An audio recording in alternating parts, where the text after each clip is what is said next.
Hello, welcome again to the Diaspora panel where we talk about Nigerian politics. You are welcome again today to this session. And I have with me in the house today, I have Mr. Ademola Adisa, who is based in the United Kingdom. Mr. Adisa, you are welcome to today's meeting. Thank you for having me. I also have Mr. Ola Rotimi who is based in the United States of America. Mr. Adedigba, you are also welcome to today's meeting. Yeah, it's my pleasure being here. Thank you. And also, Mr. Ola Lawal, who's based in Canada. Mr. Lawal, you are also welcome. Thank you for having me.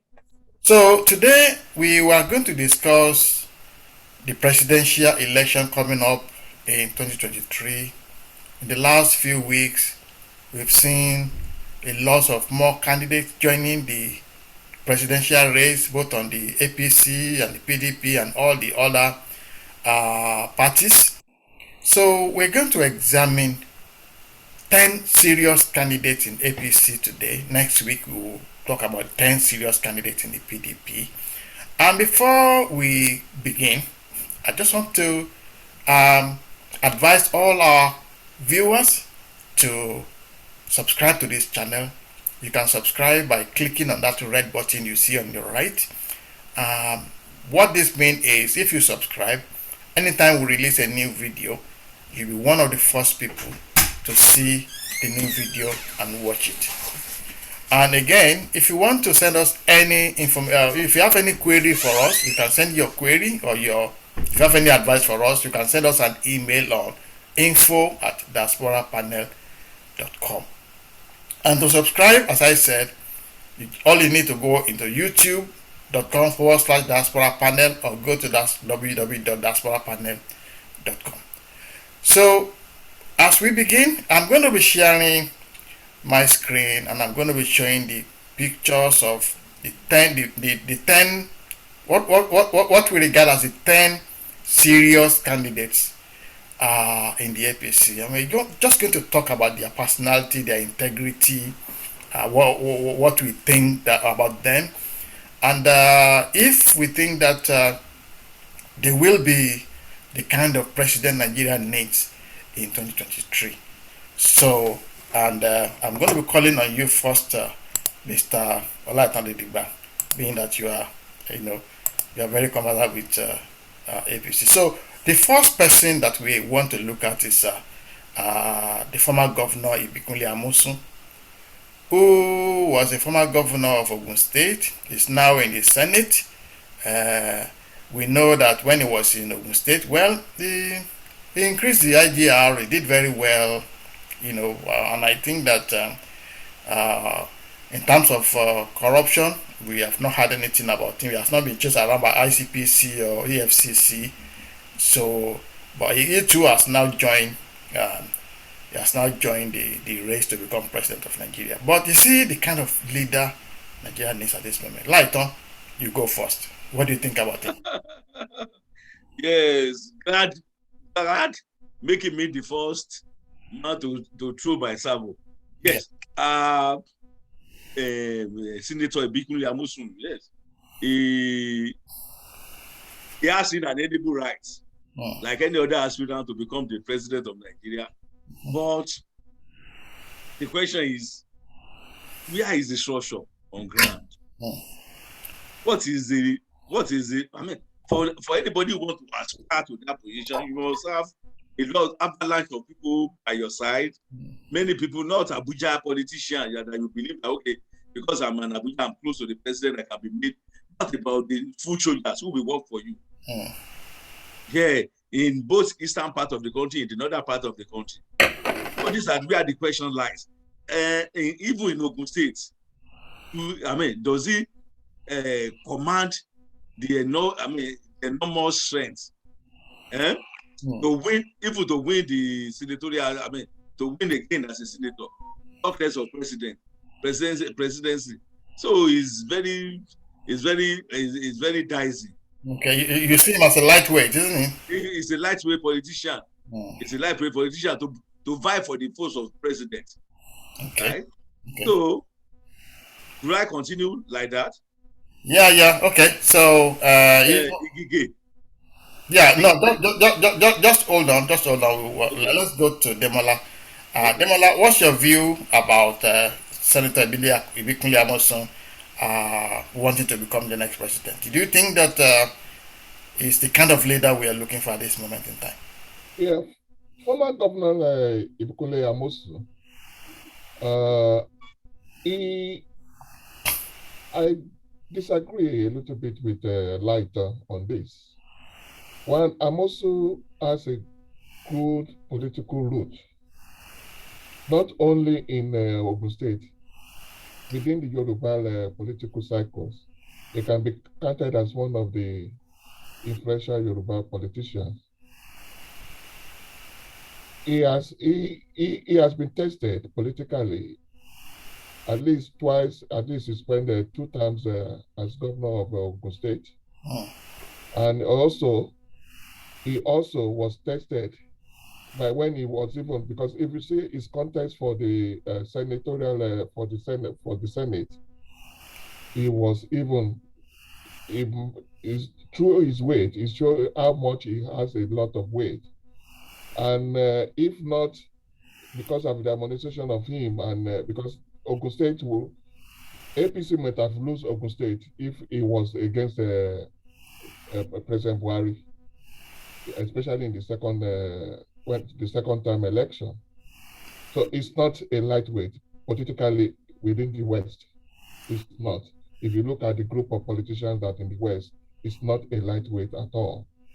And it's also have influence. Story have it or from the get-go that it's even have influence in the nomination of Vice President Osinbajo during the issue when it was being recommended for Buhari as running mate in the first election. So he is an influential person within the Yoruba political elite, and he has a good record for himself, and I believe he is somebody that can be reckoned with. Okay, thank you. Shupo, what's your take on this? I think Amosun is not somebody that I know very well, but I think one thing I can say is that he hasn't really caught on in the news for something that will be nefarious, and he seems to me to be someone who's stayed relatively quiet and just went around to conduct his business. I believe he does seem to have, from the little I know of him, some kind of a good record from his state. And I think the fact that he successfully at least ran 2 campaigns, and won, would demonstrate the fact that, he's not a political lightweight. I think coming to the national stage, though, would be a different story. Right. Okay. Thank you very much, Chupo. So, yeah, can I keep you something? Yes. Yeah, don't forget, Ebola, Ibikunle Amosun, he had a candidate different from the incumbent governor. The incumbent governor defeated him. The incumbent governor supported by Bola Tinubu. Yeah. Remember, they defeated him in Ogun State. So, a former governor being defeated by Tinubu in Ogun State, you know what it means? He supported a candidate. He lost to Ayade in Ogun State. And they defeated him. So, does he have any clout to win an election there? No. When he only won the senatorial district. Let me come in there, because what we know is what we know. Akinlade would have not even won if Amosu was not even persuaded by the president to let the bygone be bygone. There was a mediation that made them compromise. Otherwise, the whole thing will have been messy. So we should not. Akinlade was able to win because of the reconciliation. It doesn't have the weight. Akinlade did not win. In my own opinion, it was Tinubu's camp that actually made Amosun governor. Amosun would not have been governor in the first place. Tinubu was instrumental to being made a governor, and when after his second time, when he tried to impose Akinlade on Ogun State, it was flatly refused by Oshoba and Tinubu, and they defeated this candidate. So if you are talking about roots, it doesn't have any root in the state. So I agree that he's a very good he's a smart politician. By the way, Demola, it was not instrumental to the emergence of Osinbajo. It was only told to go and tell Osinbajo that Osinbajo. Go and tell Osinbajo. It was not instrumental. I'm not saying instrumental. I said it was one of the party. It was within the party that deliberated on the Osinbajo nomination. Okay, yeah, it was. Oh, Baba It doesn't have a weight or anything. It will not be Tinubu, Baba Kande, and Buhari disagree. Okay, they needed the Christian, so they sent them on Anera, he and Aregbesola to go and fetch the vice president. Now, the Igube vice president. So, is there any issue? What makes them an instrument of so I think in that instance that we said, the only conclusion I can make is that Senator Ibikunle Amosun is a good candidate, but I don't think it's going to make the cut for APC. So on that ground, he is an next on me. So next we'll go into Dr. Chris Ngige. I think he's the current Minister of Labor and Productivity. This is a minister who has not been able to solve the problem of ASU for 7 years. He has just one section of, there are about 40 ministries. He has only one. He has not been able to solve it, and he wants to solve Nigeria's problems. Lighton, what do you think? You've said it all. All these people, they are political gladiators. They just wanted to be, they just want to be known. That's why they are coming now. Okay, that they contested for it. Maybe they want it to be in their CV or whatever. Because I don't see reason why it should be. I was telling when he was minister, it was why he was minister for health or so. He was telling the minister that he will send all the health minister, all the doctors away that he will You don't in crisis management, you don't assert your opinion. Yeah, you listen to various opinions, then you come to the conclusion. You go to the regime of right, you go to the regime of left, come to the center and form an equilibrium with people. You are not their lords. Everybody are important on their own side. Right? That if they are not important, without them, you will not be there where you are. But it's only in Nigeria you believe that just I'm a minister, I'm bigger than them. No. We are all team members to make Nigeria a better place, right? So Ngige will not is out of it. To my own, my own opinion, it's out of it. Thank you, Lighton. Demola, what is your take on this? On Chris Ngige? You think he's the kind of president we need for Nigeria in the next dispensation? No, Chris. Chris is one other story that I don't understand because one, is it a contender or a pretender? Is he really serious about contending for the president? Because the regulation said existing ministers are supposed to have resigned and take their nomination form. He has not taken any nomination form. He has not even, he's only pronouncing himself. That's a very vital point. Very vital point, yeah. Understand? So I don't know if it's really somebody who has not become the president is already breaking the law. Yeah. No, they still have until Tuesday or something like that, according to APC directive.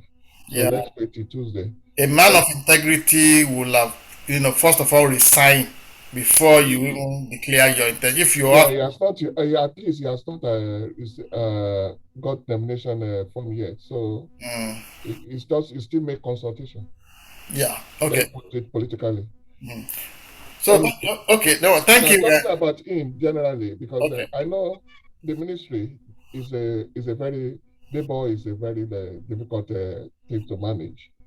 A lot of people that have been there have that difficulties in managing Nigeria that position. And this is because of the power that the unions have over the political entity in Nigeria. They are so powerful and it makes it difficult.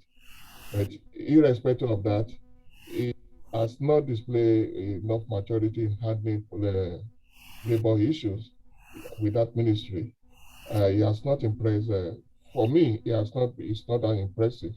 And his pronunciation of trying to enforce his will on any dispute rather than dialogue or getting a responsible resolution is not somebody that display a good leadership quality that we deserve. Yeah. Oh, this is the same. This is the same minister that under him, most of the Nigerian best doctors, they left for Saudi Arabia. They left for United Kingdom, and this man is a doctor. He cannot even talk to his medical colleagues. And but now you want to rule Nigeria. So, Shukbo, Want to what ruin is Nigeria. what is your take? What's your take?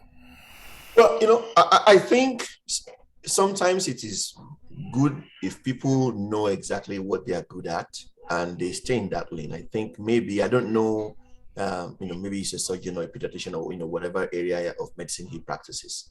But it probably would have been better for him to have actually stayed in that and than come into politics. Quite honestly, I think this is a candidate that's a complete failure. I mean, having somebody diseducated in in charge of labor, you would expect at least will bring, a little bit more, uh, will have a lot more results because at least he'll be able to speak to, his constituents. He is not even able to, get consensus and work, with ASU. And if you look at that as a microcosm of the Nigerian society, that is probably the only segment of Nigerian society that you're probably going to see people who will actually be objective. So if you are going to now, go to a position where you're going to govern the larger population, where you're going to have a mixed bag of different types of, people with different orientation, it will be a colossal failure. So I don't think he has any leadership skills. I think he's better served just to remain as a doctor. Thank you very much, Shukwa. So I think based on all the things we've said, I think Chris Ngige is a very brilliant doctor. He's a great man with a great personality, and he has a lot of friends, a lot of clout. But I think he doesn't have the temperament to rule Nigeria, and it doesn't have the soft touch, the managerial soft touch, to be a Nigerian leader. So on that instance, he is an X. So next we'll go into Chris. Is it Chris Umahi, the governor of Ebonyi State? So, David Umahi. sorry, Dave Umahi. This is a governor that have been said to have, recorded a lot of firsts in Ebonyi State. He did very well. He has nobody has accused him of any form of corruption. It's a very, very intelligent man, with a lot of soft management skills. You know how to cut across to people. You know how to talk to people.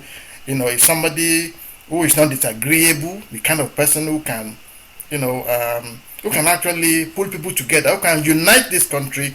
Yeah. The only thing I personally have against him is that he decamped from his party PDP to APC to come and become president. I think that speaks much about integrity. That's my own personal opinion. So, Olaitan, what is your opinion? Yeah, you've said it all. I know little or nothing about him, what you just said.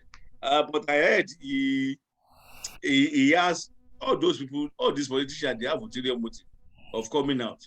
Like he left his people, he left where he has a structure. You are coming to where you don't know little or nothing about to come and contest for the president. Is he not a senatorial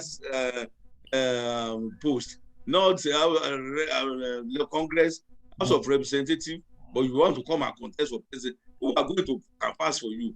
I mean, even the people you left in PDP, they will not be happy with you. They will be canvassing against you. So these are the things. All these politicians, they have something at the back of their mind. Right. So I doubt very much. You've said he has a political will, he has everything to become the president, but I mean, I don't know. Yeah. I don't know. Thank you, Lighton. Demola, what's your take? Yeah, Engineer Dave Umahi, former governor of He's still the present governor. Still the present governor of Ebonyi State. Sorry, you said? He's still the present governor of Ebonyi. President governor of Ebonyi. Yes, sorry. Ebonyi State, yeah, current governor of Ebonyi State. He is, he, as you said, and I have no any negative information about him. He is doing his best for the state, though he decamp from AP to APC. And I won't take that against him because he sounds like a progressive. And if you find out that the camp that he is are not progressive, then political structure means that, birds of the same feather flock together. So if he doesn't find it that area is where it should be flocking, and coming to APC should be a plus for him, rather than for him to still stay in PDP if he doesn't find that they are reasoning at the same thing. So he comes to people that can reason with him together. I think that should be a plus for him, and I think he should be a good candidate for the presidency. Okay, thank you very much. Shupal, what's your take? Yeah, so I think in terms of his personality, he has a good temperament, although there have been a couple of situations where I think he may have said certain things that didn't really come out very well. One issue that I have with him, I think generally his last election in Ebonyi State was a landslide. He won by a very, very clear margin. So I think he definitely, does have support, at least, in his state. But the issue I have is more of a moral issue, because when he defected to the APC, what he said was that he would quit politics after his tenure as governor. That's what he said. So I'm not sure why he's running for president. And he was actually asked, "Are you going to APC to become president?" He said no. He's not going for presidency. So for him to now come out and say he wants to be president. Yeah, exactly. And that, I think that was when he said that. Exactly. That was when he said, after his tenure as governor, he was going to quit politics. Yeah. So, so what changed? And so how do you explain that? And for me, that is very, very central to a candidate's campaign, because then how do we know that, whatever you campaign on, by the time you are elected as governor, as president, you go back on every. So it's a very, very important issue for me.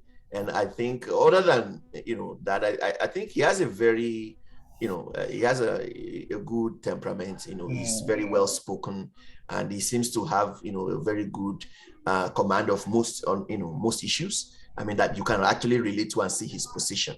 But for him, I think this is a big issue that goes to the core of a candidate's integrity. He needs to be able to keep his word. Yeah. Thank you, Shupo.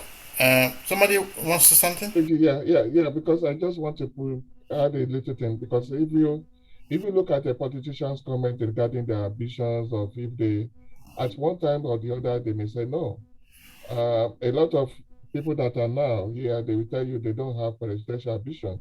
Then over time, they said, because of circumstances and the nature of things, they are throwing their heart onto the ring. Politicians will not tell you directly if they are having ambition for something, because people may work against it at the early stage. So events always develop in things. He may not have intention before, but when you look at the political ground, he may change his mind. That is free. People is a free world. You may not want to be president yesterday and want to be today. There's nothing that can make that change. So, yeah, okay. So, well, I think based on what everybody has said, he has a lot of pluses, a few minuses. So, in that regard, we'll give him a yes. I think possibly if he's able to keep his word, he will make a good president, but it doesn't look like he's able to keep his word. But as Shupo said, and everybody said, he has a lot of temperament, and he looks at somebody who's very level-headed enough to be the president. So next we go into Ben Ayade, who is the current governor of, I think, Cross River State. Cross River State, yeah. So this is another decampi from the PDP in the last 1 year. And when he decamped, he was asked, "Are you going there to become a president?" He said, "No. He would just want to go there to, to actualize something about to join the progressives." And today, we've seen that he has declared for president. And to be fair to him, he consulted a lot of roads in Cross River State, and I think he did well in terms of providing industry and creating employment, for young people, and security wise, the place was secured, so he did very well, and I don't have really anything against him except that you cannot decamp from your party that you've been in about 20 years and then come to another party within 1 year you want to be president. I don't think it's the right thing to do. But that's my personal opinion. Olaitan, what's your opinion? Yes, you rightly said. Oh, my answer, you always say it.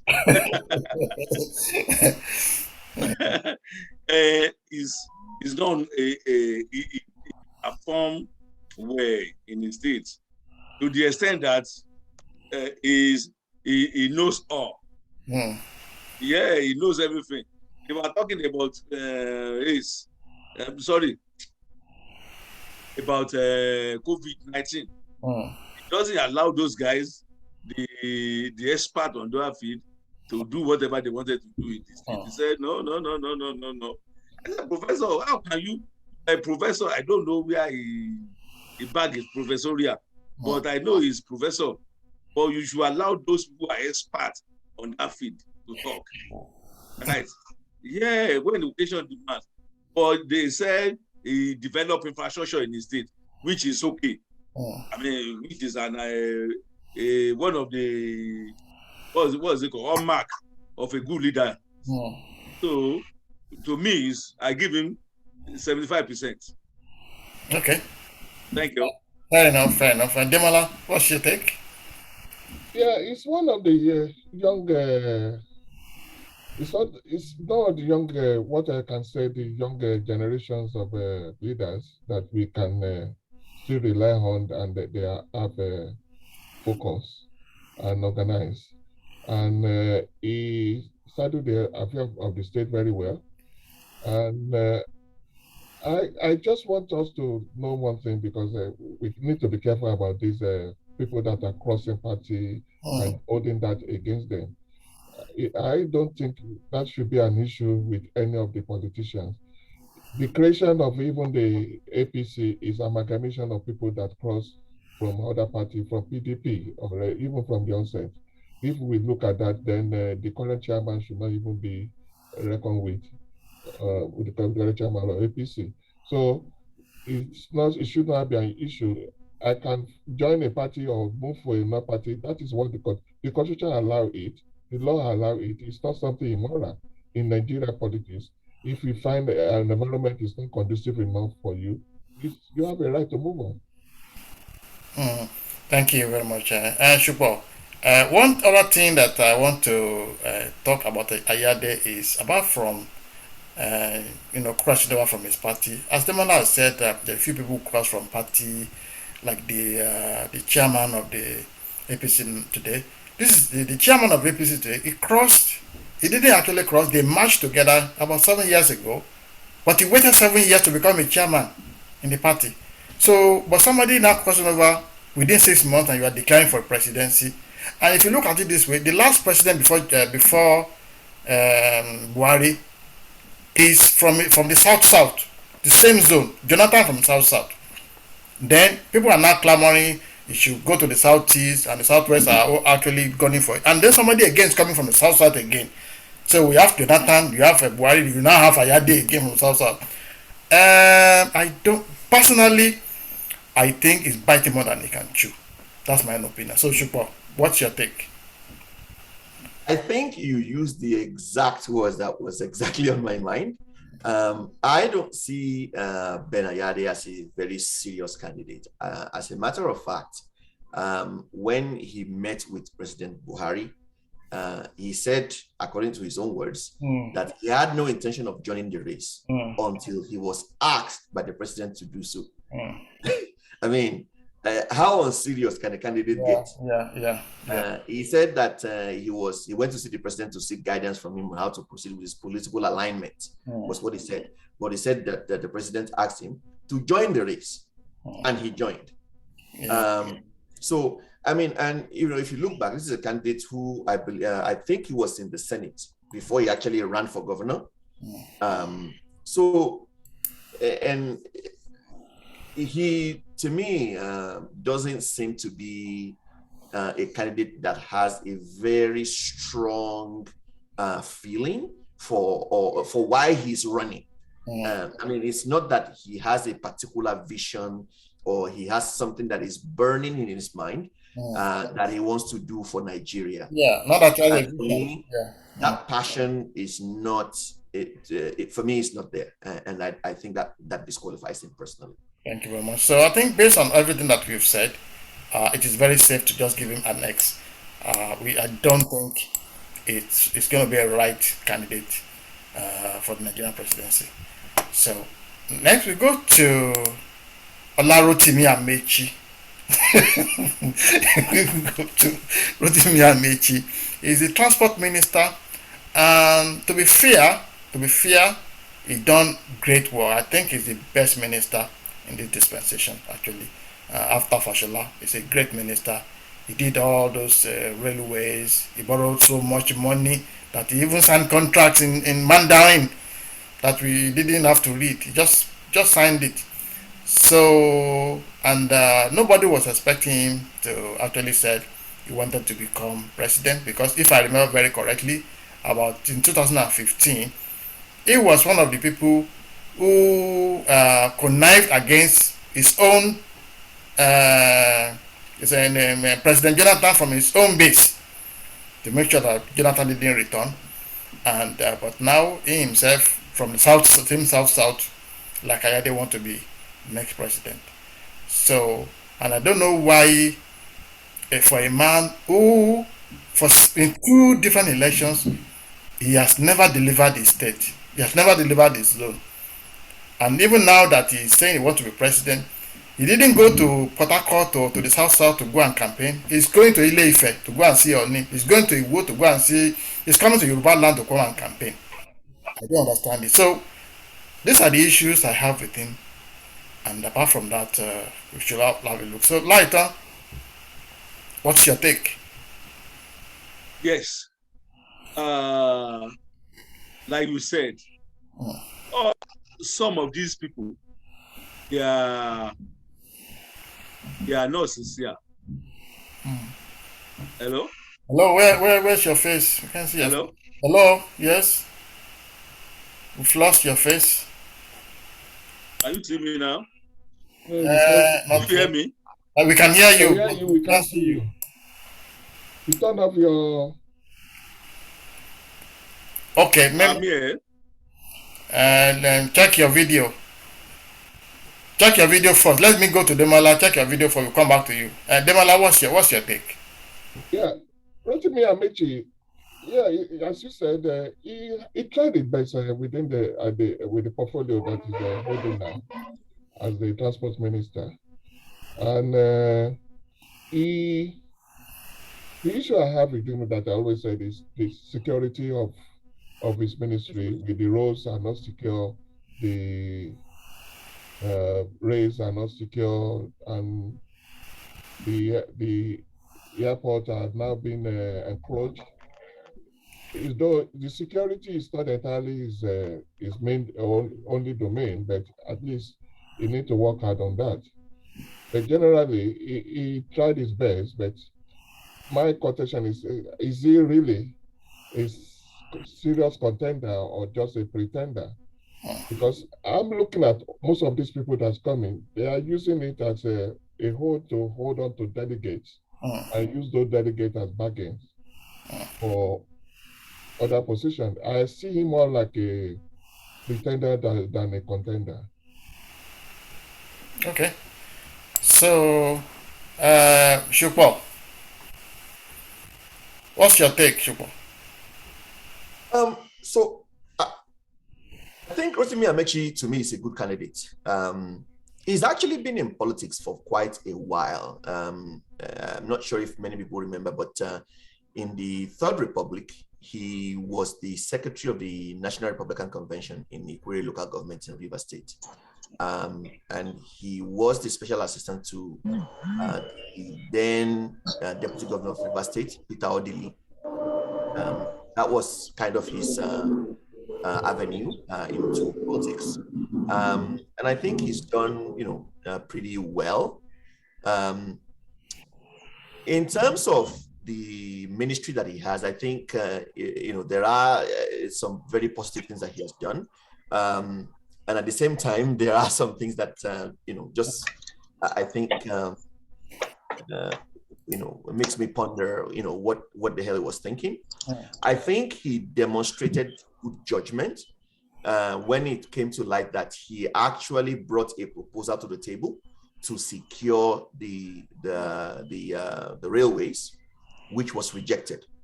To me, that shows at least that he had good judgment.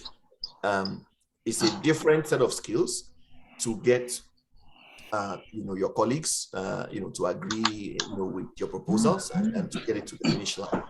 But the fact that he recognized that was, an important component to make sure that there was safety and all that, to me, I think demonstrated good judgment. On the other note, why would you sign a contract in Mandarin? Why don't you sign it in write the contract in English or Hausa or Yoruba or Igbo and get the Chinese to sign it? They sign? Absolutely not. They wanted them to, because they're the one lending us money, so you have to sign it. So then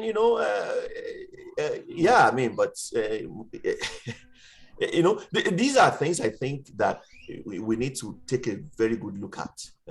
Must we borrow? There are other ways in which we can actually raise funds. Nigeria is a country that has many millionaires. Why don't you sell government bonds? And get private partnership to fund the railways. So to me, I understand that he has to work within the framework that he has, and that was probably the options that was available to him. But I think in terms of being able to get results on the ground, because we actually see the rail lines getting built. I think it just took the easiest options. Just took the easiest options. It probably took the easiest options, and that may probably not be, we never blame him for that, because maybe in the midst to get something done at least. But I think he has a good record. He's been in politics for a long time. He definitely knows how to meander his way, and I think he would be a candidate at least to watch for. Thank you. Let me come back to you. So we see Rotimi Amaechi from Rivers State. He was former Rivers State, two-time Rivers State governor. He was a former Speaker of the Rivers State House of Assembly. So he's now started his campaign. But very surprisingly, he started his campaign in the southwest. He's going from Lagos to Ife to Iwo he didn't go to the southeast to go and tell them he has never delivered his state. He never went back there to go and tell them he's contesting. So what's your take? It's laughable. My take is laughable. When in Nigeria, we always look at people at the end of affairs, how well you are able to develop wherever you belong. Right? What impact your people have on you? The development you warrant to those people. These are the how we measure the level of your seriousness and your affinity to your people. When you don't do anything to your people, how will you be able to stand before them? To say, okay, I want to stand before you, I need your mandate, so you must support me. No, it is not done. Don't forget, Amaechi Amaechi, yeah. he can. Is it good for a candidate who was in 2 elections you did not deliver your state? You have no base at all. Can a candidate come out and say you want to be president? That is why I said initially that it's laughable. Like all these people I'm seeing, they don't have political clout to win without the support of Bola Tinubu.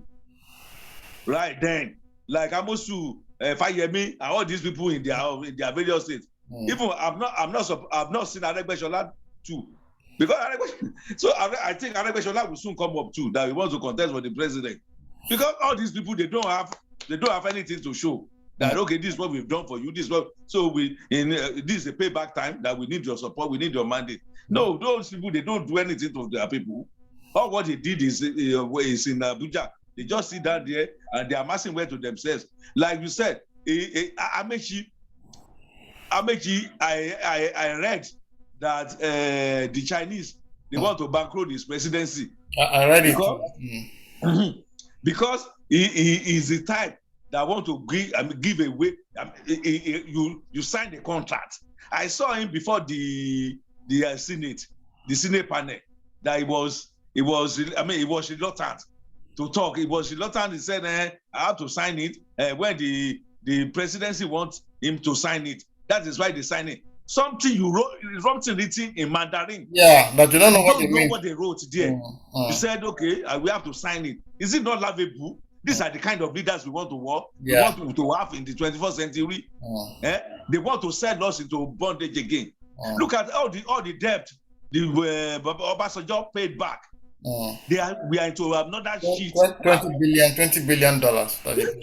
So now everybody we are a lot of things is happening there. So to my mind, let me stop digressing. In my mind, Amaechi doesn't want to become the president. He doesn't even want to become a chairman of a local government in the Ikere local government there. Thank you. Thank you very much. So, like anybody wants to say something before we move on?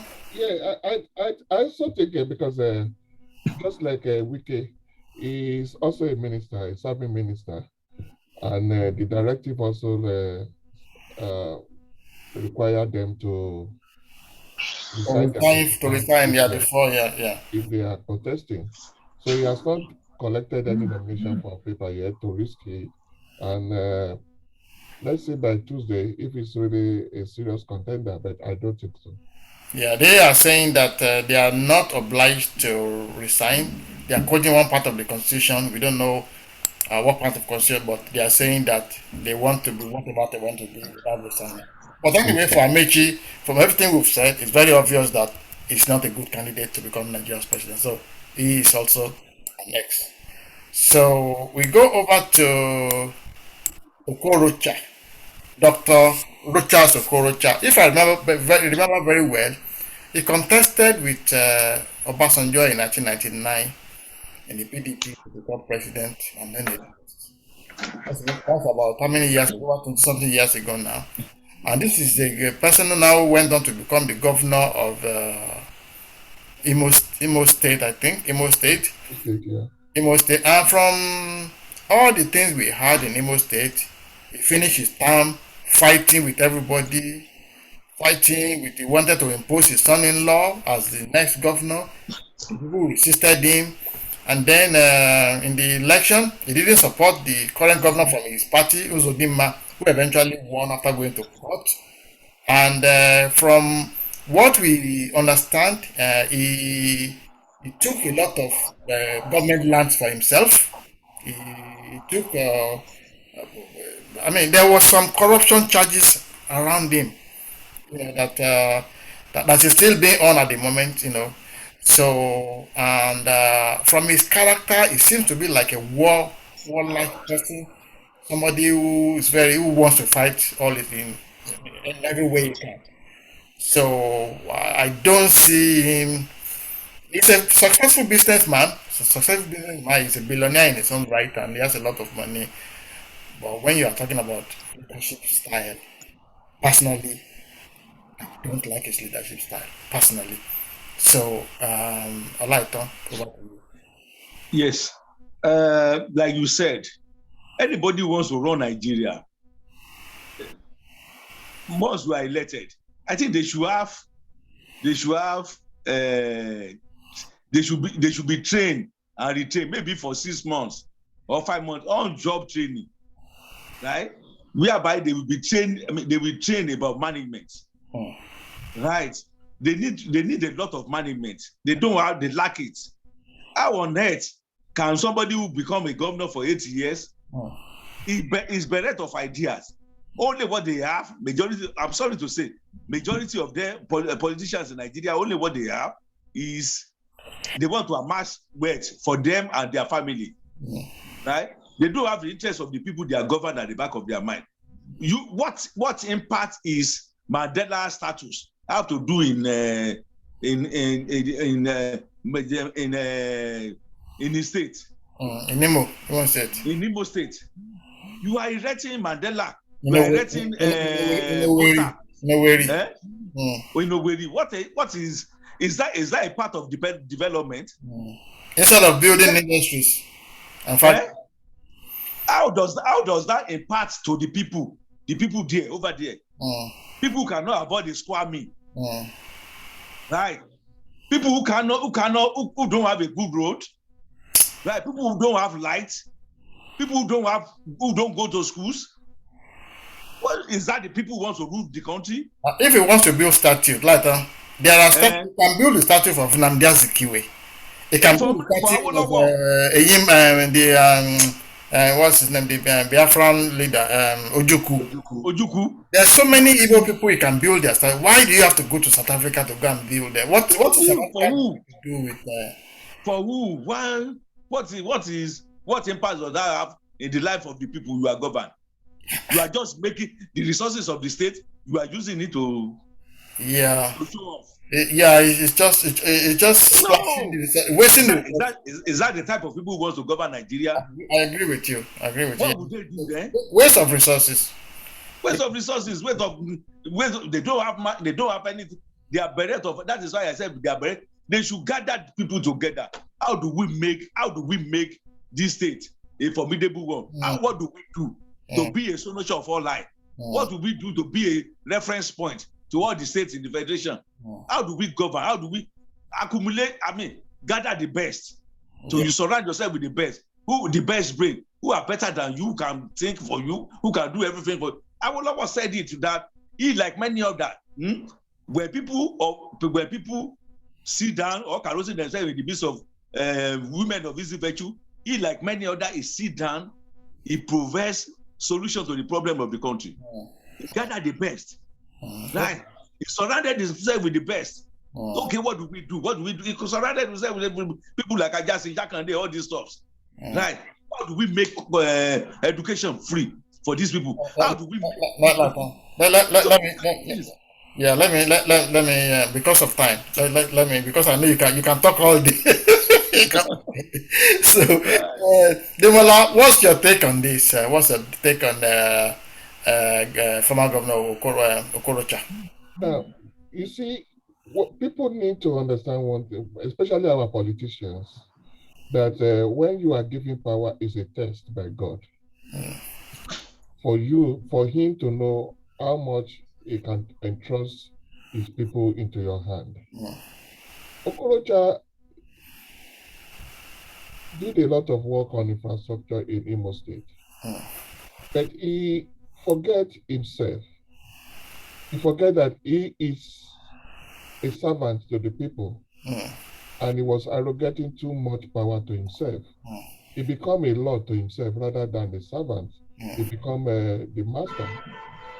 So his arrogance actually was responsible for, and this is common for most of our governors now. When before they are in that power, they are nobody.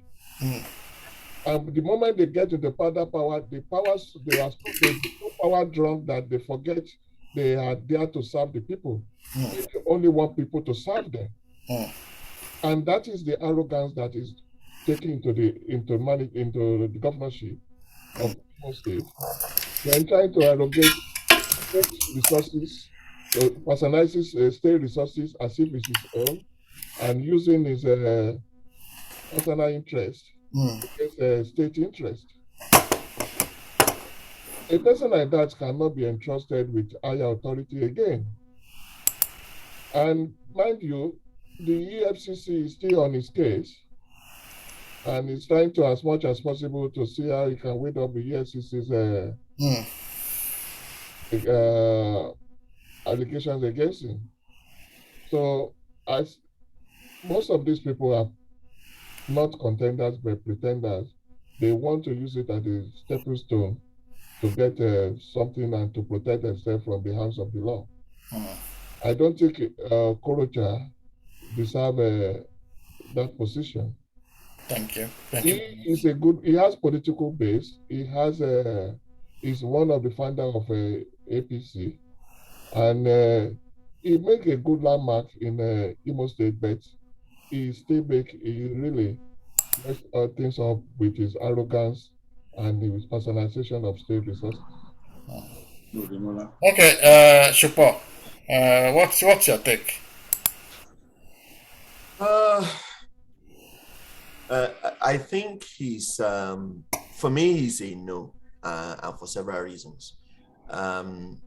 He's been in politics for quite a while, and a lot of what you see or read or hear about him is quite ungentlemanly and very chaotic. So, for example, when he formed the Action Alliance Party in 2005, and he planned to become a presidential candidate for that party to the 2007 elections, I believe. Before he returned to the PDP, but when I thought it was an APGA.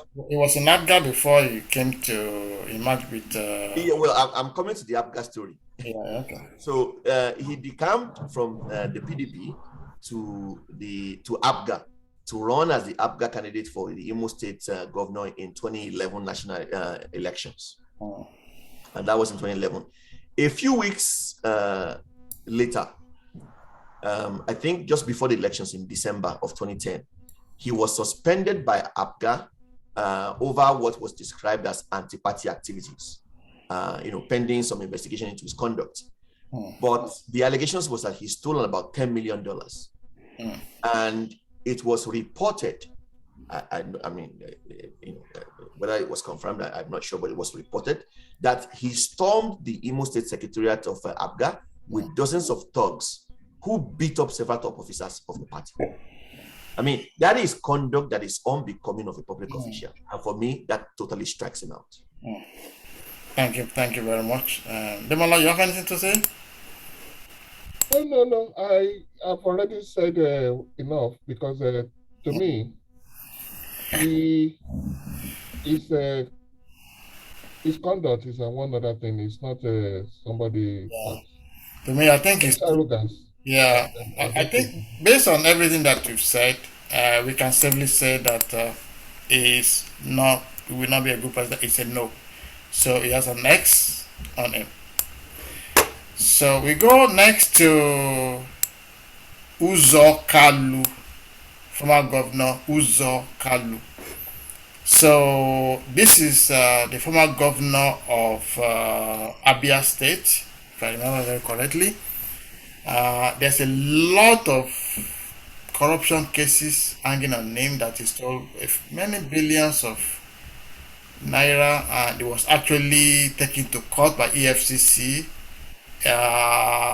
When he was taken to court by EFCC, he was found guilty by the court, and he was sentenced to 12 years in jail. And he was locked up in jail. And after some time, his lawyers saw some technicalities, basically that the judge who made the pronouncement to send him to court was not supposed to be on that level, was supposed to have been moved to a higher level. So that judge was not supposed to sit at that particular time. Not that Kalu was not guilty, but the technicality was that the judge was not supposed to actually sit on that case. So based on that, he was let out of jail, and shortly after he was let out of jail, he walked into the Senate, and he was made the an officer of the Senate, I think the chief whip of the Senate. And today, it's come out and say that he wants the presidency to be zoned not only to the southeast, but to his own state, not only to his own state, but to his own village, so that he can become the president of the Federal Republic of Nigeria. Olaito, over to you. Nigeria political scene. So I mean,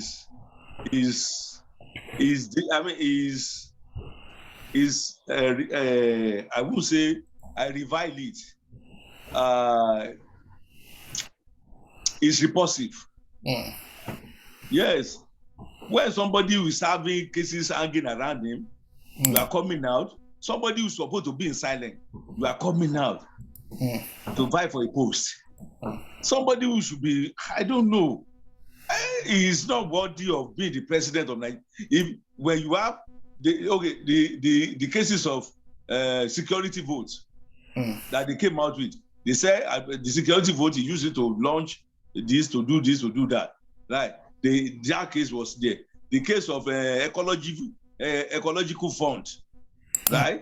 That he used his brother or his uncle, the governor after him, that they used him to support a lot of billions of dollars. They said they changed a lot of money, right? A lot of funds to dollar. So the cases are there. So you are now coming out to become the president of Nigeria. It's laughable, it's deriding, and is a show of mockery. For you even to show your face that you want to become that means a lot of them who are in the political terrain, many of them, sorry to say, many of them, they are criminals. I'm telling you, majority of them are criminals, right? So they don't have until we separate all these people who are like Demola said, the political seeker and the political jobbers also. So I don't know how. Pretenders. The pretenders. So all these people, they are jobbers. They are jobbers. They just want to whatever they want to have. They are going there to go and eat. They don't have anything for the people. But I remember this guy said when he came, right, that he's gonna. What he said that with the fleet of planes in Jonathan's stuff, that when he gets there, he will make sure that they put 9 planes into the Nigerian Airways. When he gets there, he doesn't do anything. So we should be careful who we want to select to be our president come 2023, please. Thank you. Thank you very much. Demola, what's your opinion? Yeah, Kalu have a lot of issues with the EFCC and also with issue about the court case that was quashed because of technicalities. I won't, as far as I know so far, that is the problem with our law enforcement. I mean, our justice system in Nigeria is slow. The wheel of justice is so slow that it takes a lot and let a lot of people get away with what they should not get away with because of the slowness of the wheel of justice. But so far so good. He was initially convicted and then it was quashed on technicalities, and I can't claim that to be an issue that he is convicted because it's not. If it's the annulled, if the judgment is annulled, then it doesn't stand anymore. So as far as I'm concerned, I just want to look at his work. He has not done much for Anambra State, and I don't think even if he tried to contest in Abia State. In Abia State. Even if he tried to contest in Abia State, I doubt if the people will even vote him back anymore. Thank you very much. I see him just like people that are trying to survive under the canopy of their politics. He is just buying his time. And not pretender. So I don't think he's a serious contender. Thank you. Just like other pretenders that are using the political system to protect themselves from the hands of the law. Thank you very much, Demola. Let me go over to Shupo. Shupo, I just want to remind you, Uzor Kalu was actually he was rusticated from University of Maiduguri for I think student union activities or something like that. And I don't know whether he went back to complete, but then went over then to start business, and then became rich, and then came to politics, became a governor. So should people like this, somebody was rusticated from university because university thought you are not fit to be in this enclave. Is that the kind of person that should be in politics in the first place in Nigeria? Well, I would actually take an opposing view because he was a student activist, and it was during the Ali Must Go era. Yeah. Where there were riots against the education minister. So, that he was rusticated for his role in that, I would actually count it as a badge of honor, because to me it shows that he definitely was very passionate about things that he saw, and he felt he would be a voice for thousands of students within the campus. So I mean, he was rusticated really for his involvement in that, and he left school to build his own business. Actually, this is a guy that I think could have probably been better served remaining in business, because obviously he has a lot of business acumen, and was able to successfully build an palm oil trading business purely from scratch. I mean, that in building a business in Nigeria is not a small token. I mean, I will give that to him. However, his transition into political life was quite different. Was marred by many allegations of corruption, one of which actually resulted in a conviction. I mean, the money that was involved is not a small amount of money; it's a lot of money actually. I think if memory serves me right, will probably be about 7.6 billion naira fraud. That's a lot of money. Yeah. And he was convicted only for his conviction to be quashed, not because the prosecution didn't prove their case, but based on a technicality that was solely the fault, in my mind, of the judiciary. I mean, the judiciary knew that this justice, was a justice of the Court of Appeal, and should not have ruled, while at the same time, a judge of the Federal High Court. But that's not on the legislative arm; that's on the judiciary. Yeah. And for someone who, the prosecution brought evidence that was, clear, that he definitely he did wrong, only for him to be let go on that technicality, to me shows actually the failure of the judiciary. So but nevertheless it does not who is actually supposed to be in jail wants to be president.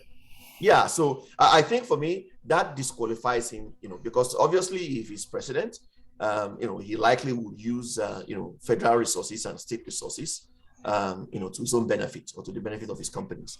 And I don't think we need such people any longer, in our political space.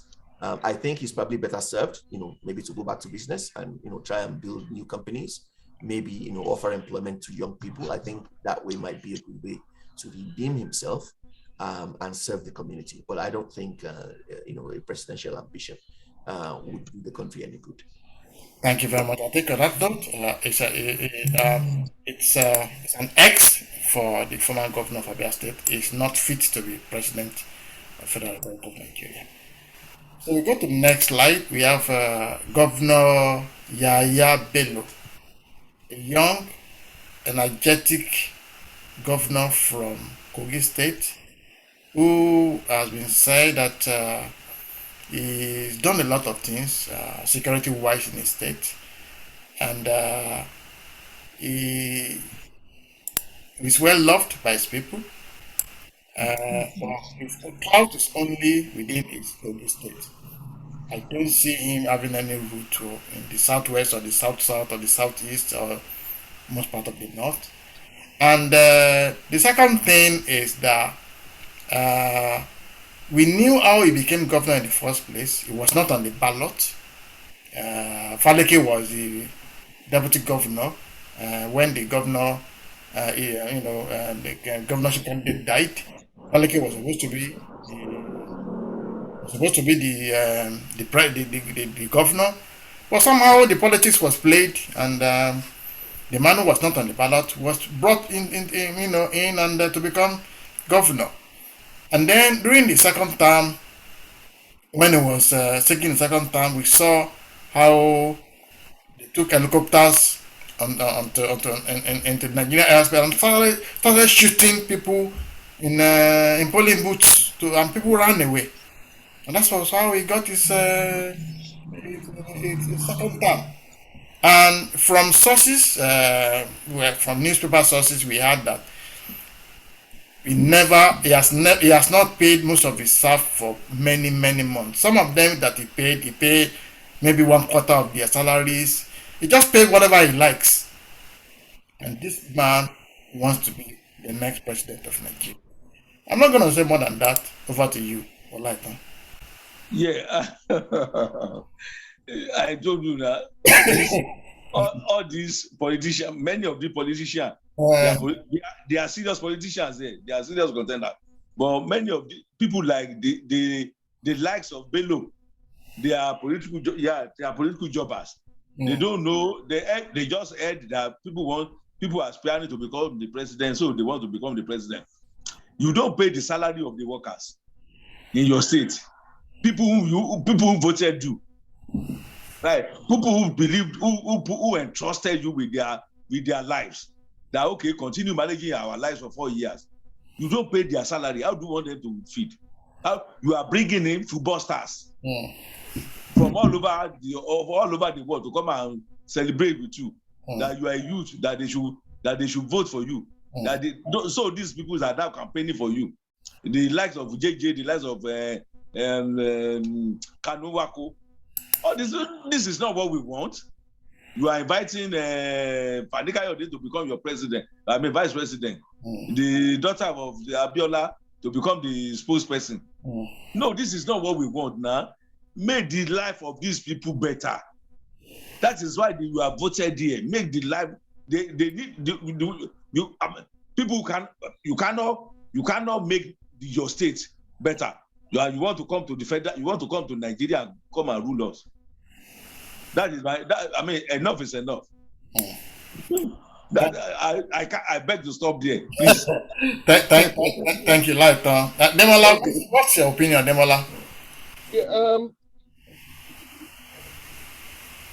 Yahaya Bello have been tested and he failed.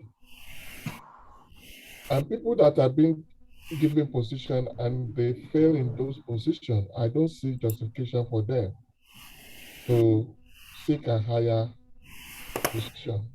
It's just like promoting somebody that failed in primary 1 and then promoting to primary 6.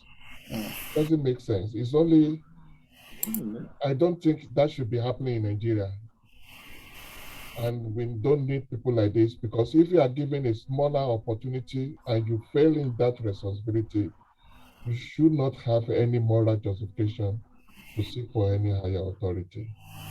He's a young man, and this is one of the things that baffle me, because we are looking for young politicians to take over from the oldies. Is that what we are now getting from the young ones? Because if this is a symbol of what the young ones will also be giving us, if they are given the mantle of power, then it doesn't make sense thinking about how young people are. It's not a good ambassador to the younger politicians. It's not. He has not sold any seriousness. Yeah, but he meant it. He meant business. Just like other pretenders, I don't think he knew he will win, but he will negotiate is a delegate for higher position. He already bought the form. He has 100 million already. I already paid 100 million for the form already. So he's not putting that money just for nothing, not to get something. So he knows what he's doing. And for what most of these people have done when they know that they are not safe after life, after leaving office, and they know that they'll be exposed because they are being protected by the immunity that they have as governor now from being prosecuted.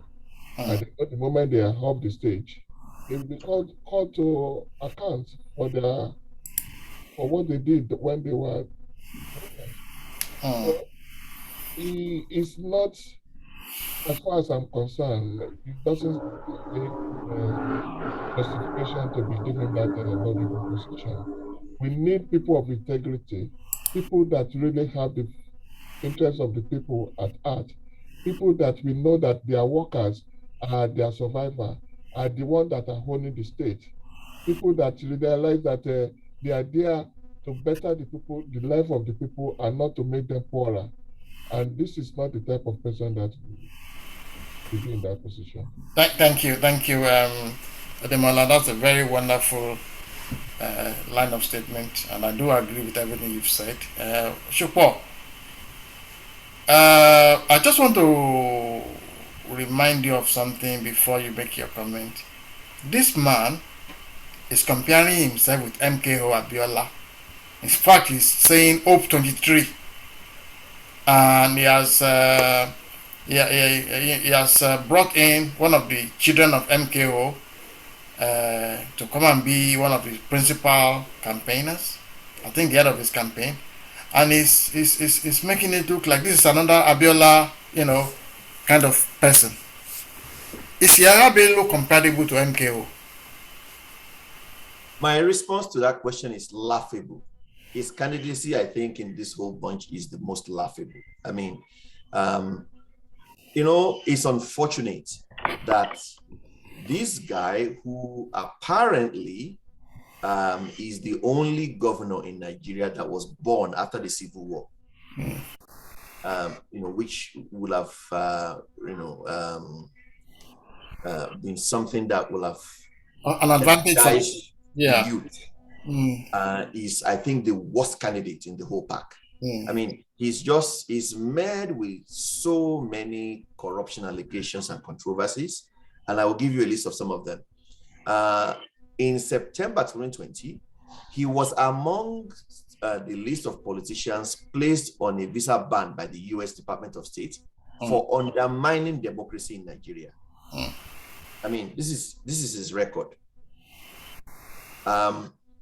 At various points during the COVID-19 pandemic, he either falsely claimed that the virus was an artificial creation or simply denied the virus's existence, while his state government suppressed testing and fought with the NCDC to keep case numbers artificially low.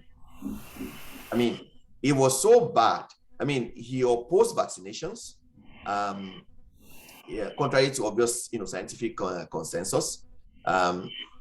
And he did many things to, either inhibit people getting vaccinated and all of that. So that didn't come in his favor. In terms of corruption, there are many corruption allegations. In fact, on his first day as governor in January of 2016, he approved the spending of a total of 260 million in security funds in multiple installments. 148 million for the furnishing and renovation of the governor's office at the governor's house on February 1, 2016, and then made multiple approvals again. The contract, I think, was awarded to a company called Media Global Construction Company, and the director of that company eventually said that they had not paid about 726 million of the money of the 1.4 billion naira contract for remodeling and rehabilitation of the government house structures. Imagine 1.4 billion naira for building new ones or remodeling and rehabilitation of government house structures. And of that, he had not paid 726 million despite full completion. So many other allegations of workers not getting paid, thugs firing, guns, I don't see any positive thing for this candidate. Not one thing. As a matter of fact, when he was interviewed on Arise News, and he was asked to list some of his accomplishments. His response was, go to my website, there's a list of his accomplishments. He himself could not mention one. I mean, they even pressed him for that. Okay, we know you have many accomplishments. Just give us one. He could not mention one that he had done. So this is, in fact, if there's any rating below fail, he will be qualified for such a rating. Okay, Shukwa, thank you very much. Those are very strong words, but I do agree with you. They are all facts that can be corroborated. So on that issue, then Governor Yahaya Bello, it's a no. He's not going to be a good president for the Federal Republic of Nigeria, so it's a no. So next, we go to Asiwaju Bola. I think for Yahaya Bello, we should make the no bigger. Yeah, okay. That's a definite no. Okay. So Asiwaju Tinubu is in next. I'm not gonna say anything.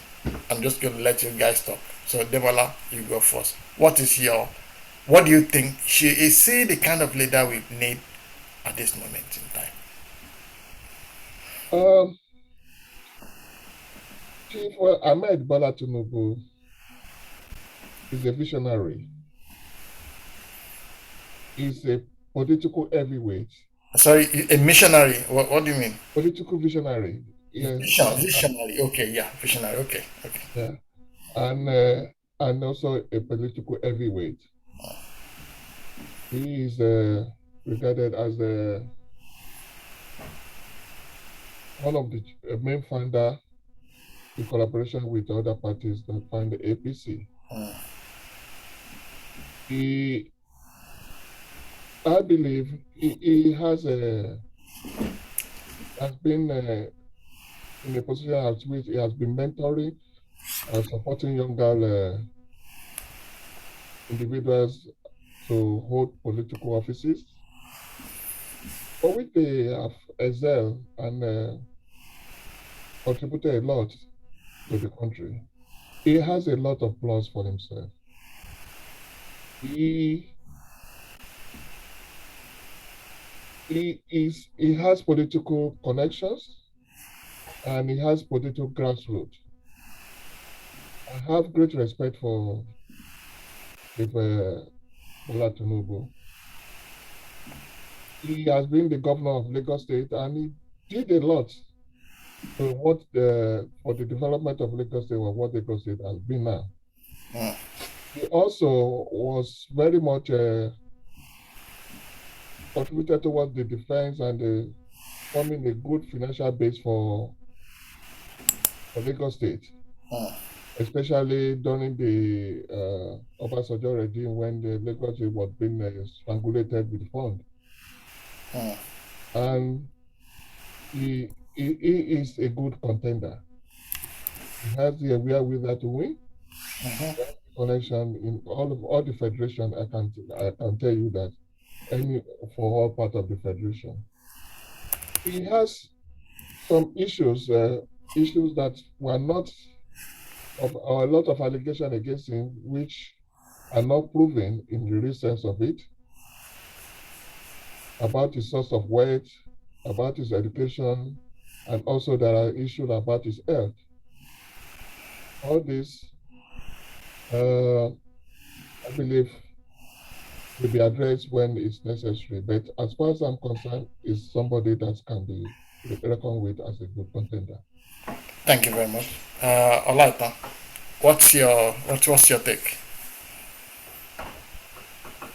You are muted. Can you unmute, please? Yeah. Can you give me the volume a little bit? Yeah. Okay. Can hear you now. Because I barely heard Demola when he was talking. Okay, you have to adjust your volume on your. I did to the last. Is at the last. Okay. So, my take on Tinubu, I think is one of the candidates to be beaten. Right? Bola Tinubu, he has the wherewithal, right, to to become the president of the country. He is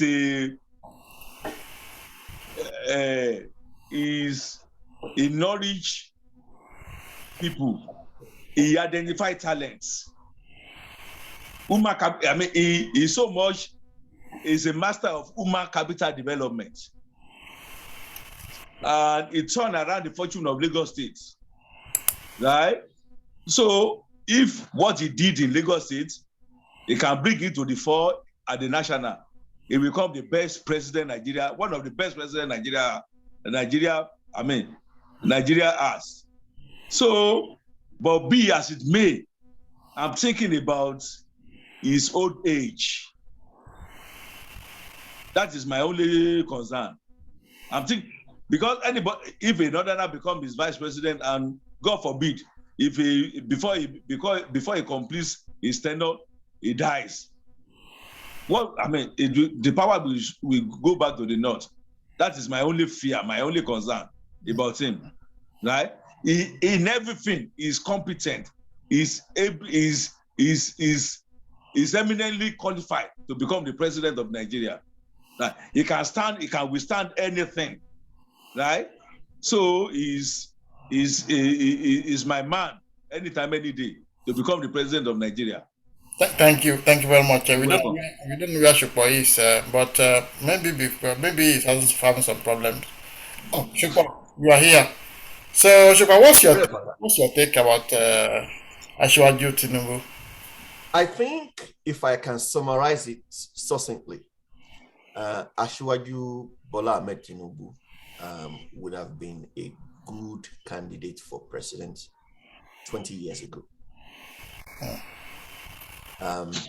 He has the political machinery. He has the ability to bring people together. I think, when it comes to the national landscape, I see him as somebody who would be able to forge alliances. I think probably that would be his weakest link, or his weakest area. But overall, I think he can galvanize support, at least from the Southwest.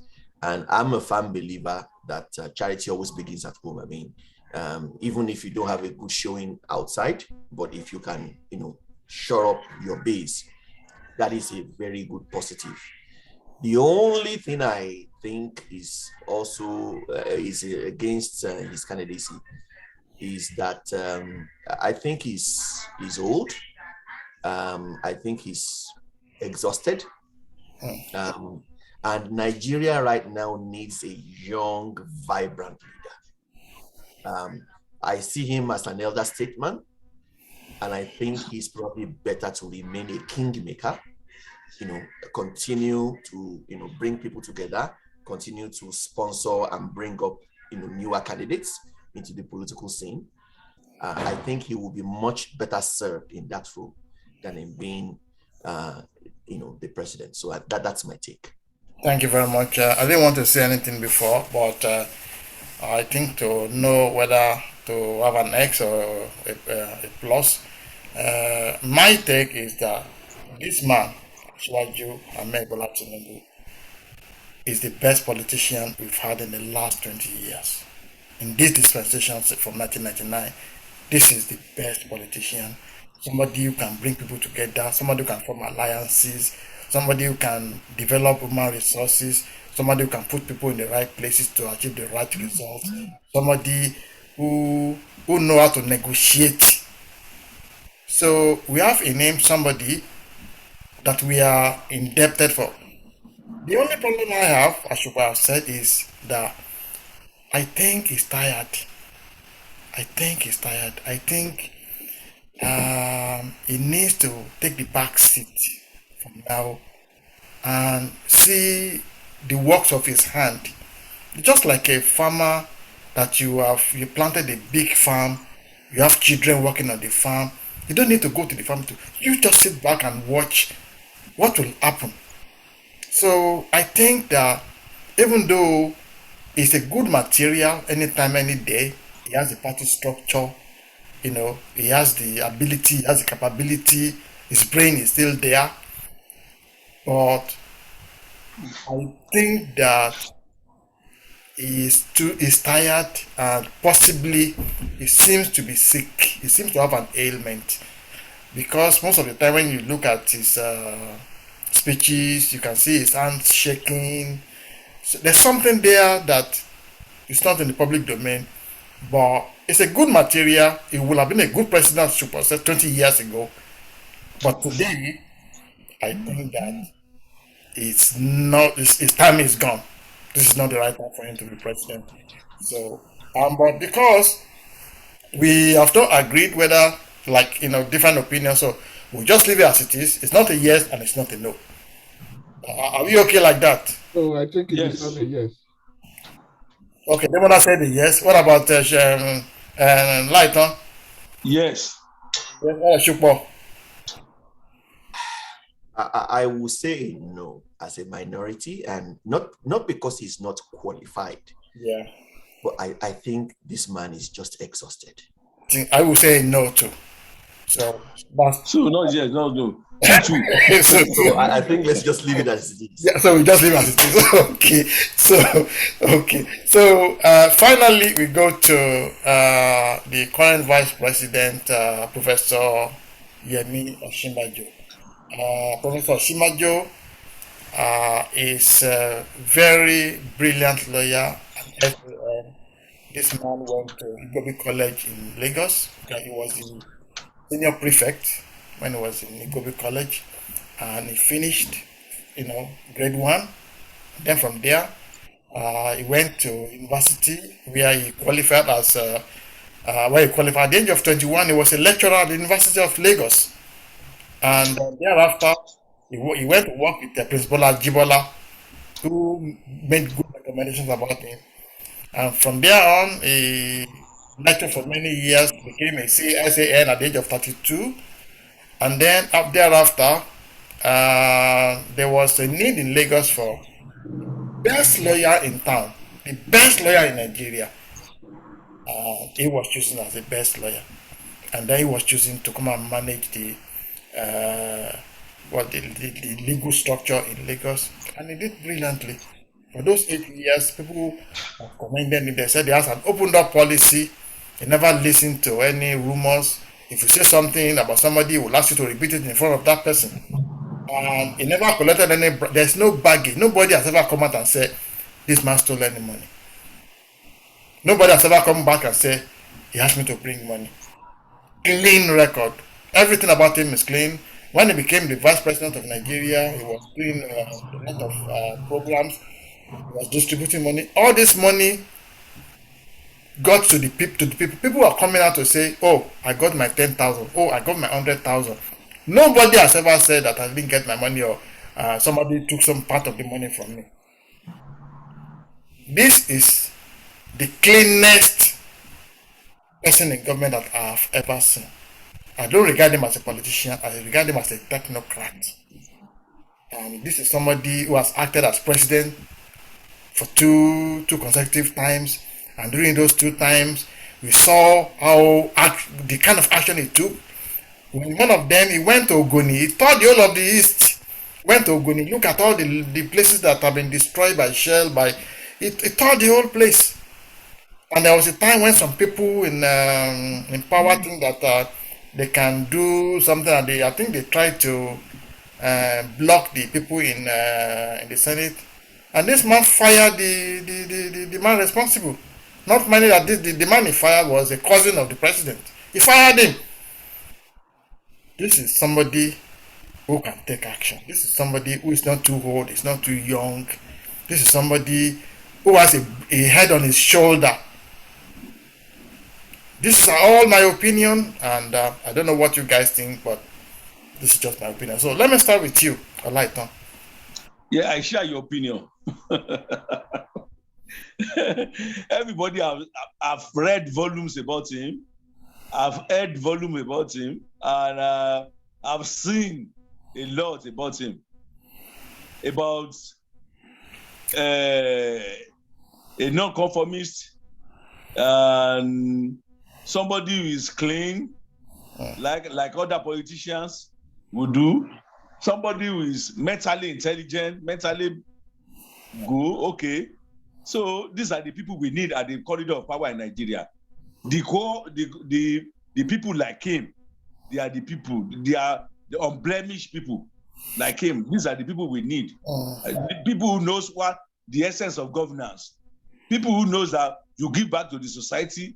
People who knows that people who voted you into power, they are your boss. People who could bring themselves to the class of people they are governed. So I mean, these are the people, the kind of men we need at the end of affairs in Nigeria, right? So people can defend the defenseless people, right? To the last extent, people who have passion and who are compassionate for people.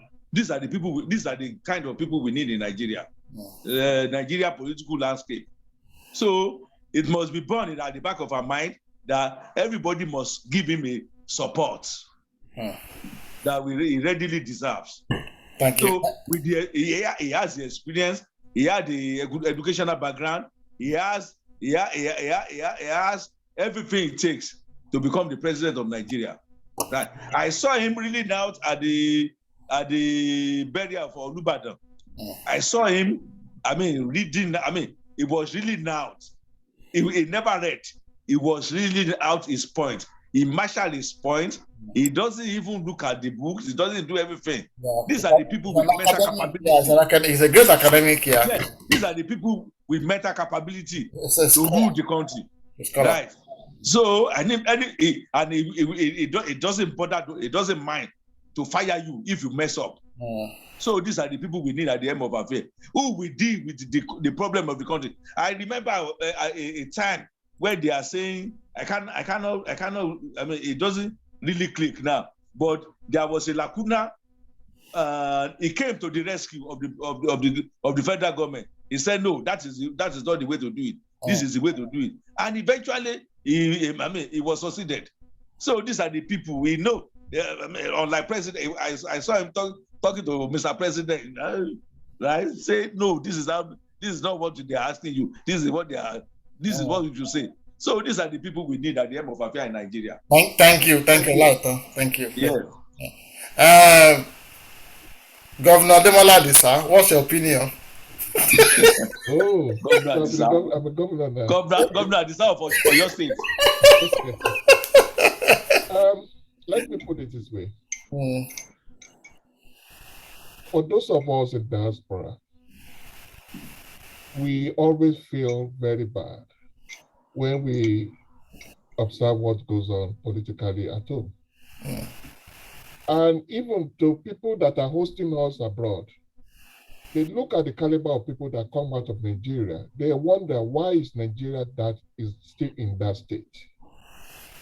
And everybody knows it, that we have almost everything, and what is lacking is leadership. Everybody, we are paying. Nigeria is a very God-fearing country. We have a lot of people that believe in God a lot. And we're praying for good leadership. And if I can say it, the leadership has just come. The Messiah you are praying for, God has just provided it for you. Now it's left for us to take it. And I believe if we miss it this around, we will miss it forever. I hope we will not miss it. Let me put it this way. Osinbajo is God-fearing. He has integrity, which is lacking in most of our politicians. And that is what we need in Nigeria.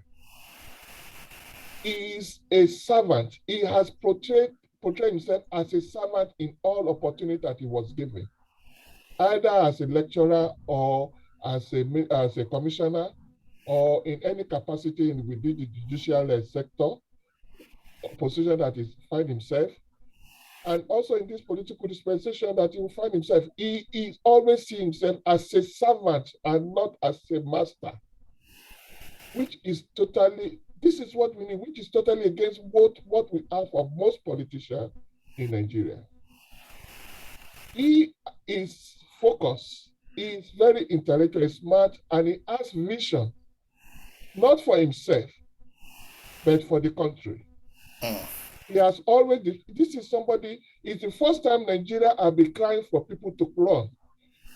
Most Nigeria politicians, they don't beg them, they force themselves to run. Even if we don't want them to run, they will say they will run. This is somebody that people are clamoring for him to run, and he has heeded the call of the people. I pray that God hear our prayer and he will deliver it all, because this is the type of politician we need. They have gone through the 9 other politicians.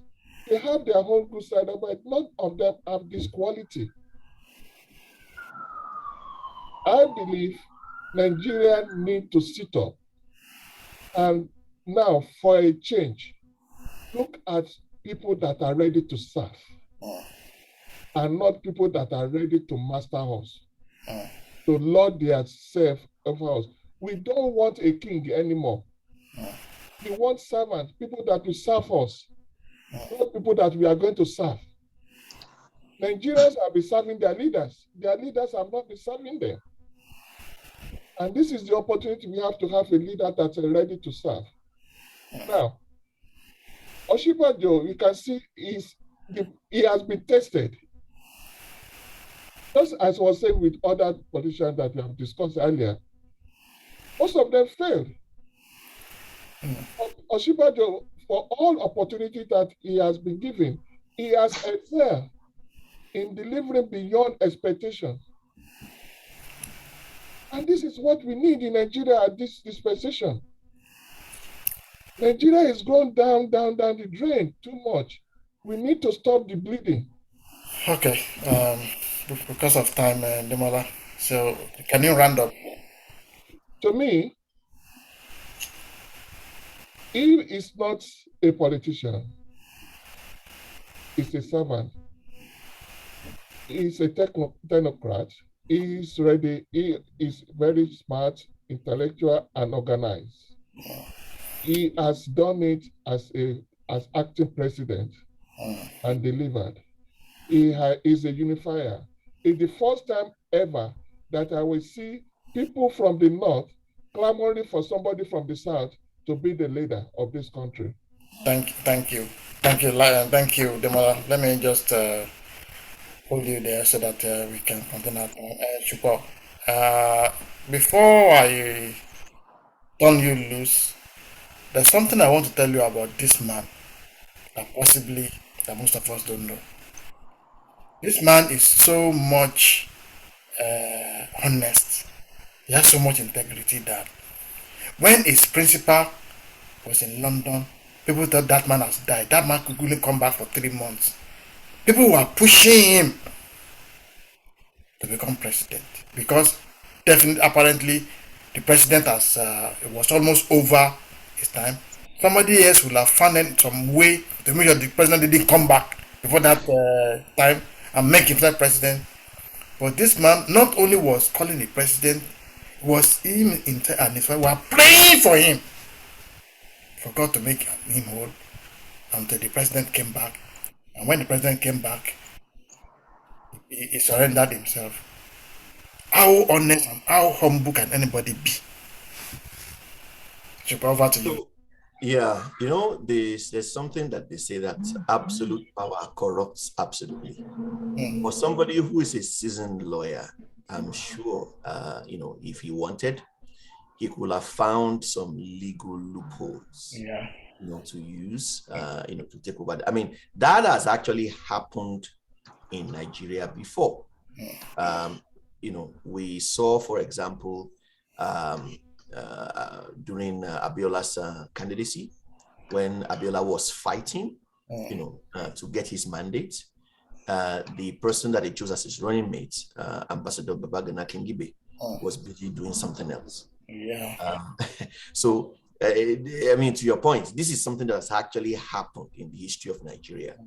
And to me, I think that speaks volumes to the integrity of this man and to the person that he is. And I think if we look back at previous administrations in Nigeria, leadership is very, very important. The type of person you have at the top matters a lot. The fish, they say, stinks from the head. All we need is to have the right person with the right vision, with the right temperament, in the position of leadership in Nigeria, and a lot of things will be set straight. I think from what I have read, and I believe from what I have observed and from what I have seen, that he definitely does have the right qualification. He has, in his own way, the right level of experience. I mean, he's been successful in running, the portfolio he was given at the state level, and has been part of the state executive council. On the federal landscape, he's also been vice president for about 7 years. Now, I know some people may argue, he's part of this administration. There's still massive insecurity and all that. There are still challenges. I understand and I do agree. And I will say in my response to that, his position as vice president, there's a limit to the things that he can do. All power still. He doesn't make any decisions himself. Exactly. But in terms of having the state and the federal experience, he has it. And I will say, even if you look at it, that actually puts him in front when you look at all of the other candidates, because all of the other candidates probably at a point in time, maybe only being a governor. Maybe some have been senators as well, but none has actually worked in that capacity at the federal level. And I think that makes him, to me, the most qualified. In addition to that, compared to all of the other candidates that we've been talking about, he's still relatively younger, much younger actually. Still has a lot of energy, and is someone that both the older generation, the youth, and many people on the international scale can actually communicate with and relate to. That's so right. For me, he has all of the qualities, that will make him, in my mind, the best suited within the APC list of candidates. Thank you very much. Thank you. So we've come to the end of today's deliberation. So before we leave this slide, so we've all agreed this is the right candidate. So that's a yes. That's a yes for Professor Yemi Osinbajo. So is the right man in APC to be Nigeria's A big yes, if I can advocate. a big yes. Yeah, that's a big yes for Professor Yemi Osinbajo. So before we go, I just want us to have a 1 minute social media declaration each, just a one-liner. So if you want to advise APC after all this analysis you've done, what will you be saying to APC leaders? Let me start with you, Mr. Adediba. Yes, my 1 minute Social media media declaration. Yeah, the social media declaration is we should all support somebody we think is able and is capable of doing this job, right? Somebody who has proven to be tested and trusted. So that can position Nigeria for the 21st century challenges. So that is my advice for all the contenders. Thank you very much. And Mr. Ademola Desal. Yeah, for me, APC need to look deep and search their soul, their conscience, and ensure that they are protecting Nigeria, and also the continued existence of the party, because this election for 2023 is a break on mark for APC. If they get it wrong this time around, they may lose it and may never have it back again.